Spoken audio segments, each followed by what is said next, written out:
চেকড্যাম তৈরির কাজ আটকে দিল গ্রামের একটি পরিবার। ঘটনাটি ঝালদা থানার মহাদেবপুর গ্রামের।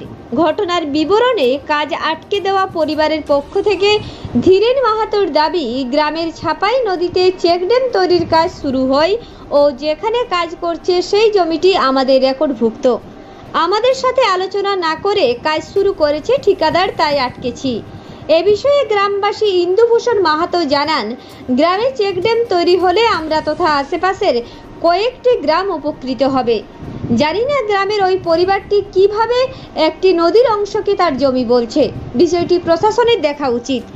যদিও বিষয়টি নিয়ে ঝালদা ১ নম্বর পঞ্চায়েত সমিতির বন ও ভূমি কর্মাধ্যক্ষ রামানন্দ মাহাতো জানান, জেলা পরিষদ থেকে চেকড্যামটি তৈরি হচ্ছে ওই গ্রামের ভালোর জন্য, কিন্তু কিভাবে কাজ আটকালো বিষয়টি নিয়ে ওই পরিবারের সাথে আলোচনা করে সমস্যার সমাধানের চেষ্টা করা হবে।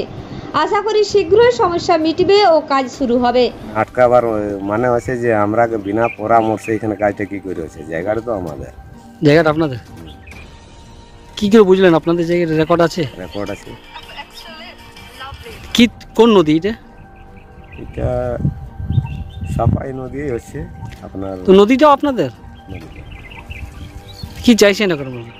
আমাদের বিনা অনুমতিতে কাজ কি করে এখানে শুরু হলো? অনুমতি নিলে কি কাজটা করতে দেবেন? আমাদের তো পরামর্শ দরকার ছিল। তো এইভাবে যদি এইখানে এটা করতে যায়, তো আরও তো রাস্তা ধারে অনেক জায়গা আছে, তাহলে তো ওইখানে স্কুল কলেজ এটা ওটা আরও তো বানাবে, তাহলে আমরা কোথায় থাকি? কি চাইছেন এখন? ওই তো ঠিকাদারকে ফোন করা গেল, ঠিকাদারও এখনো পর্যন্ত বললো যে বসবো, পরামর্শ করব। তারপরে আজকে কি যেন ফোন করে বললো যে পুরুলিয়া একটা তোরা ওইখানে দরখাস্ত করবি, কমপ্লেন কর, লিখিত। আপনারা কি কমপ্লেন করছেন? না, করবো। কোথায় যদি বলে তাইলে করবো। কাজটা হোক। এই ড্যামটা আমাদের এই এবার জায়গা জমি কার নদী, আমরা যতদিন থেকে দেখছি নদীই বয়ে যাচ্ছে নদী। এবার এটা কাগজপত্রে আইন প্রশাসনটা দেখে নেবে। কি চাইছেন? আমরা চাইছি মানে না, কাজটা হোক। এই কাজটা হলে কতজন উপকৃত হবে? কতগুলো গ্রাম? আমাদের গ্রামের সমস্ত এই গ্রামেরই লোক উপকৃত হবে। আপনি জলের থেকে বলুন, চাষের থেকে বলুন, এগুলো সমাজের নদীর দুপাশেই যে জায়গা জমিগুলো আছে না, সবগুলোতেই কাজ হবে। বা এই স্নান, পরিবারের এমনি ধোয়া মাজাতে সবটাতেই আপনার ভালো হবে।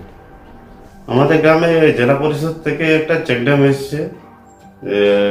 চেকড্যামটা হলে আমাদের গ্রামের মানুষ এবং পার্শ্ববর্তী ২ নম্বর ব্লক আছে, ওনারাও এই চেকড্যামটা হলে তাদের উপকৃত হবে এবং সেচের কাজ সবাই ভালোভাবে পাবে এই চেকড্যামটা হলে। তো আমি জানতে পারি, আজকে জানতে পারি কি সেই চেকড্যামটা এই আমাদের গ্রামেরই একজন আটকে দিয়েছে। তো যাতে ওইটা সমাধান হয় সেটা আমরা ব্যবস্থা করব, তাদের সাথে বসে নিয়ে গল্প করব এবং যদি না হয় তাহলে জেলা পরিষদকে আমরা ওইখানে পাঠিয়ে দেব, যাতে আমাদের এটা সমস্যাটা সমাধান করতে পারে।